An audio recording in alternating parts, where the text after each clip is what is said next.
Greetings and salutations, all you beautiful individuals. It is another epi of League Unlock. Eric and Mark here with you guys for a little first stand recap as the final weekend, went into overdrive. The whole tournament gets saved. We now love the format. Everything about first stand is great as we get these massive upsets. But we'll start with BLG capturing the title, and absolutely deservedly so. Far and away the best series I think they played of the whole tournament. And it's just, well, first we'll highlight the guy who got MVP, and for some reason Bin just has it out for the LEC and for G2 specifically, as it was a bit of a top lane canyon throughout this set. Yeah, this was a problem, and one of the ones that you could have identified heading into this series of a matchup that would be crucial for G2 to find their footing. Didn't find it because your boy, Mr. Bin, finding all the angles, all the flanks, all the ways to disrupt and destroy the LEC. Your boy was on the pulse and on the game today in the way that he was able to figure that one out. I think, again, when you look at this added to his resume, it is a very impressive list of titles, MVPs that he has been able to build up. Would love to add a world champion to that one as well. Even without the world's title, I think we got to start talking about Bin as like GOAT status among top laners, because now we're talking since that Suning run in 2020, we're going on 6 years that this guy has been a consensus in conversation for best top laner in the world. Yeah, and it really has been one of these ones. And again, this has got to be one of the signature dominant performances that you have seen from him throughout them all, right? In the final, making these plays, making the flanks, the big moments for BLG. And really, in a series where BLG, yes, they did play, I think, their best of the tournament so far, but was still one of these ones where you're not in the, guaranteed type of zone. It wasn't so overwhelming and so much firepower that any of these ones you could have said, oh yeah, for sure, it's all BLG. There was a lot of angles for G2 constantly in this series if they played their cards right, if they executed on some of these things better, you would have had a different series. But Bin was the difference maker all along throughout these games. And, we can talk about the macro difference, G2 racking up kills, but not really a huge gold lead. Of course, that's always an East-West matchup, how things play out. But on this star-studded BLG roster throughout this tournament, okay, Bin, fantastic, probably MVP of the entire event. But how about Jun and On being the next guys that leveled up, that you're really talking about having a bigger impact than Knight and Viper throughout this tournament? And that's the craziest thing about BLG coming through like this. And again, in a time where, in a series, we still haven't had Viper be the Viper that we've expected for this lineup coming on in. In a series where Knight, frankly, wasn't the Knight that we saw heading into this event as well. That is one of the big things about this one for BLG, that you still can get a championship winning performance out of the squad because players like Jun and On did step up. And that creates this environment where it doesn't have to be, well, we all need to be on our sharpest, tip of the spear type of moment. You can have someone have an off day, which is really the human reality of it all. What's going to go through, even as talented and as amazing as teams seem to be. There are off days, there are down days, there are dips, there are slumps, all these type of things. And if you can have one of your teammates rise up and cover for that, the way that you saw here in the finals with Jun and On, that is a big thing for a championship caliber team. Yeah, and you can talk about international demons or whatever for BLG kind of getting some sort of redemption, winning this whole event. And depending on the classic, are you glass half full or empty kind of person, you can say, well, this BLG hasn't even reached their potential because Knight didn't have a great final series and we're still waiting for Viper to come online. Or you're saying, I still got question marks for BLG because this was Jun playing maybe at his absolute peak and they come away with the tournament win, but he's not always going to be that. I'm going for the glass half full, and because I'm expecting Knight and Viper to still have higher highs than we got at this event, and maybe we're disrespecting Jun a little bit. I'm gonna go with I need to go check with my doctor because I'm seeing two glasses at the same time. I'm seeing both the glass half full and glass half empty type of situation here, because yes, I can see that playing out, but it's been enough of the year so far that I still have questions for players like Viper, whether that is really going to come online, really if it's the right fit, all of these type of things. But all we know at the very least right now is that this BLG is tested enough through this first stand. They're going to come home with a good welcome, good heroes welcome to the LPL, and should carry themselves with some type of power and authority as we move towards the next big goal in MSI. And they will absolutely become as the even bigger bads in the LPL, and we'll be waiting for some other squads to level up to their same plane of existence if we want to see the LPL as a whole competing at MSI and at Worlds, not just BLG. Probably even the bigger story and more talked about part of this event won't be BLG winning the title. It will, of course, be the G2 Omega upset against Gen.G. I did a little short vid about this, but to me, this immediately ascends to maybe probably the biggest series upset of all time. And we can talk about, some best of ones on international events that have been, Albus Nox, INTZ against JDG, crazy. But in terms of best of 5 series, how dominant Gen.G has been for 2.5 years, and how dominant G2 beat them down when most of us were saying maybe G2 gets a game win. They were never behind in this whole series and completely stomped them. So for me, that's enough to immediately be number 1.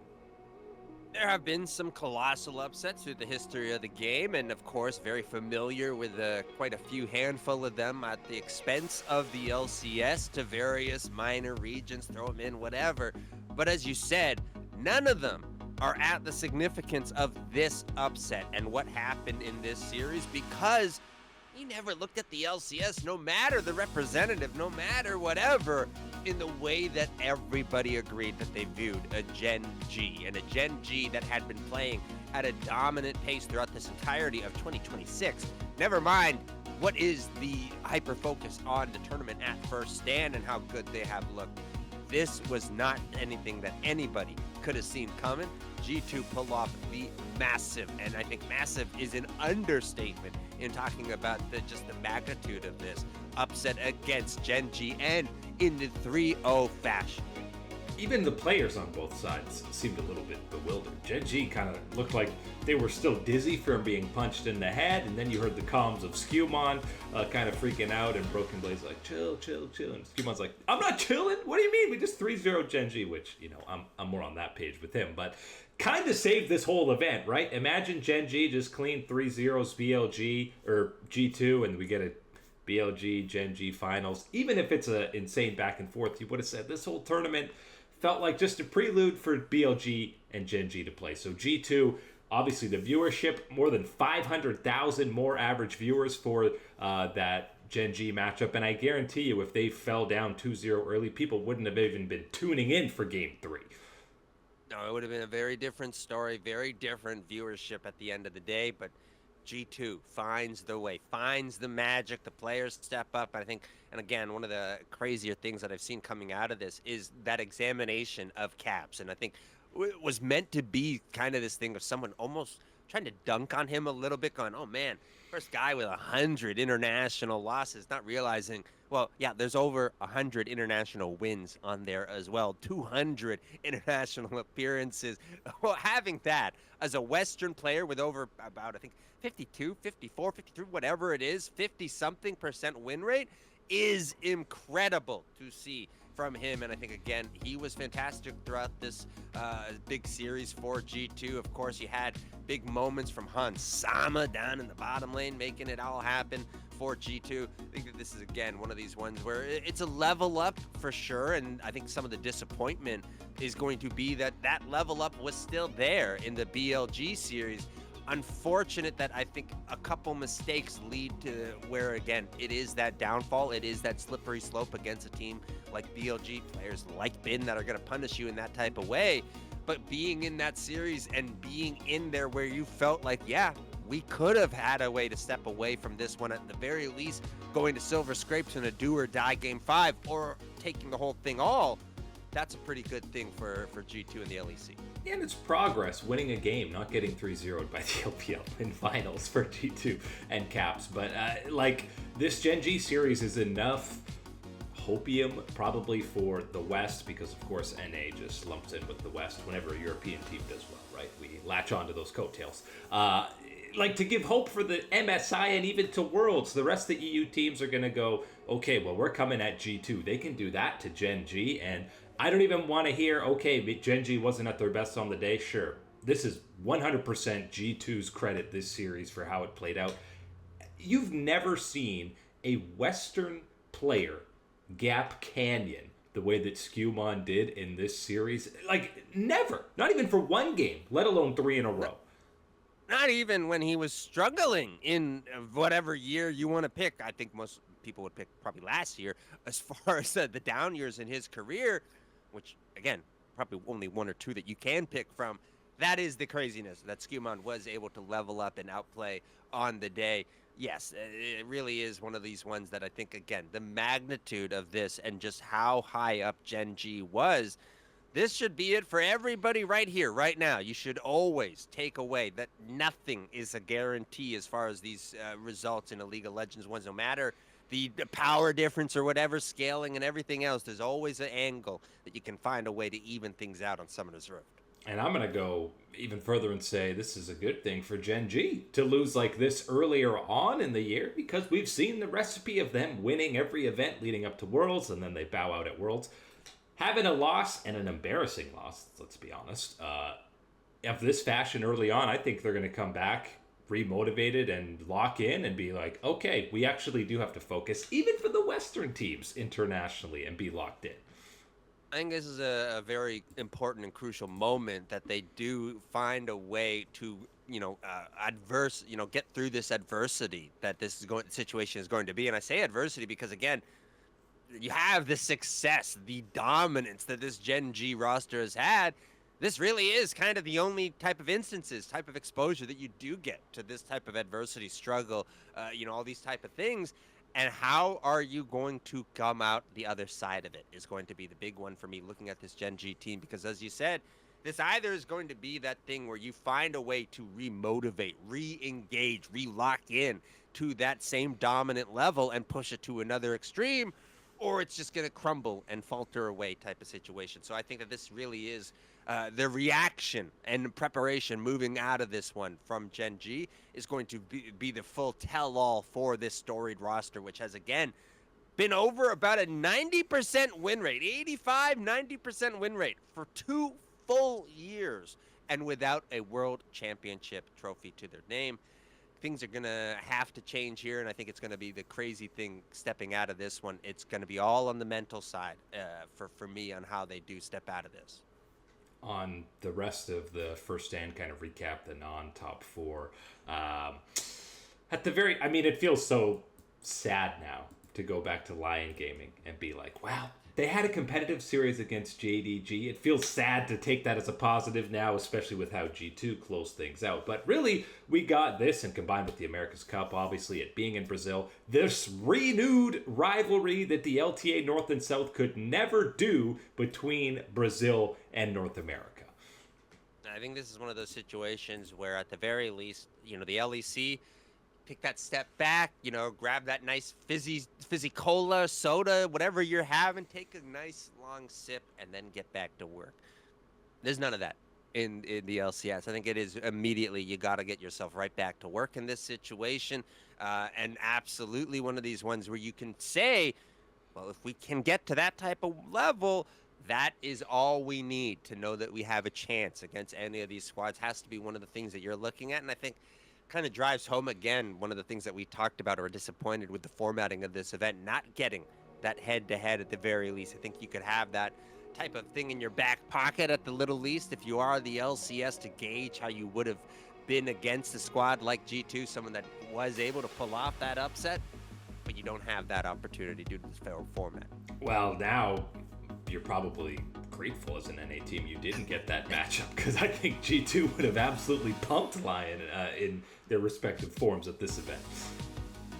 That's always a possibility, but that's one of those things. You run that chance, and that having, at the very least, that type of measurement, that type of test against each other, I think is still something that even the way that the event played out, I will continue to try and campaign for, that we need to have that type of matchup at the very least on the international stage, even meeting in an event like First State. It's another opportunity for at least a pseudo win for NA, because let's face it, a Game 5 win against Loud doesn't exactly redeem what happened at the America's Cup. No, it doesn't, but I don't want that to take away that I think the momentum, the traction and friction that was been building now between these two regions, and again, showcased perfectly at First Stand, isn't something that is substantial and does need to be continually invested in. I think that would be something I would look at even further if I was the LCS or the CB LOL at that point, to say, yes, I want more integration, more matchups like this. Let's build up that rivalry, build up that history, would be something I'd be working on. I think one of the other takeaways from this event, unfortunately, is that the golden era of the LCP might be a little over with CFO no longer being there, because based on this event, Team Secret Wales felt more in the power level of the CB LOL and LCS than punching up above their weight class that CFO was doing more towards the LPL and LCK. We've definitely stepped back a few. It felt like that moment that you see the paper airplane start to sag down and start to come back down to earth. You're realizing it doesn't have that propulsion, that energy. It's been gliding for a while. I think it is on that downward arc at this point. And that's one of those ones where it's going to have to be one of these ones where the region finds a way to rebound, to regroup in themselves, and because that's obviously not the direction they want to see themselves falling back more so towards the pack with the LCS, with CB LOL, and outside of the range of where now the LEC is finding themselves lifting above the LCS and everybody else. You are grasping now at the rest of them all, and that's not the position the LCP wanted to find themselves in. Only again, half a year outside of this dismantling of the Flying Oysters. Doesn't mean some other squads can't, level up in Team Secret Wales. I'm sure we'll probably get another international opportunity under their belt at MSI or beyond. So we'll see. We won't write them just dead in the water quite yet for the LCP. The other two squads we haven't really mentioned to kind of recap what happened at First Stand are the pair of 2 seeds, BNK and JDG. And, I mean, what do you take going forward for them? How do you grade the tournament overall? JDG is the harder one for me to, fully grade or get a grasp on, because their main 2 losses, they got pumped. But it was at the hands of GenG and BLG. By the way, 3 series in a row now they've lost to BLG, and it's been progressively more dominant. Went to Game 5, then Game 4 in the finals, and then here at First Stand, they were not in this series at all at any point. And that has me kind of wondering, maybe BLG has figured out the Tabe angle to it all. After all this time, they finally have got their answer, their counterpunch to what is going on. Whatever Tabe is going to cook up behind the scenes. I think when you're looking at both of these ones, there is that angle for JDG where, you didn't really get anything new proven to you at this event. It is the same JDG, strengths and flaws and all at the same time. So I think that's one of those ones where it is that continues. Is that same project that we have been talking about with them, and where they can improve and how they need to show that consistency to us. Those are still the same things that are laid out to them. Now they're heading back to the LPL, even though you add on to it, well, you got another loss to BLG added on to that one. So there is even more weight and pressure in that regard. And then you look at BNK, and I think they got a healthy dose of reality of what it means to be an LCK representative on the international stage. Just the amount of attention, preparation, focus that everybody throws into you, and how you have to be able to handle it and carry yourself is a different story than dealing with even, whatever DK and Nongshim, what all these things, T1. Yeah, those are all fine. But wait till you feel what they feel on the international stage. That's a different story. And I think this was absolutely a learning lesson for the whole squad, coaching staff, everybody involved for BNK. Yeah, I mean, it's a totally different thing to be the underdog, upsetting D+, upsetting T1 within the LCK, and then, the weight of being an LCK representative. You're no longer an underdog. Even if you had a dark horse run in LCK playoffs, okay, you're representing, Korea at an international event, you're expected to be in finals or like top 4. Like the expectations are so much higher. And I think they learned that we need to expand some playstyles around, teams are targeting Diablo in pick ban or targeting him early and often so that he can't take over the game. We need other guys to be stepping up. It was a little too topsy-turvy for your boy Vikla in that mid lane throughout this event. Yeah, and I think that's one of those ones where, even Diablo himself had his ups and downs and learning moments throughout this event, and that's one of the things that you're going to have happen. But if you are so reliant on that superstar in the bottom lane, then yeah, you are going to have problems if there is any instability there. And so that's one of those ones where, again, having players like Vikla improve his performance, his consistency, things like that, having, Clear, Raptor be more of a factor throughout some of these games, those are angles that BNK does need to sharpen up, does need to work on. And again, you're going to have a wonderful environment to do so within the LCK with squads like DK, T1 that are going to put an extra target on your back this time around compared to any other time in history. So yes, there is absolutely that avenue for a BNK, but you better believe that it is still going to be one of these steep slopes of improvement that is dished out to you in order to showcase the improvements that people want to see heading out from this event. And I think these two squads we just been talking about benefited the most just from being at this tournament because they have so many young players who are making their international debut, Diablo and Clear, especially for BNK, Xiaoju, and Vampire, obviously for JDG. I think you're going to see still big improvements from both of these squads in Split 2.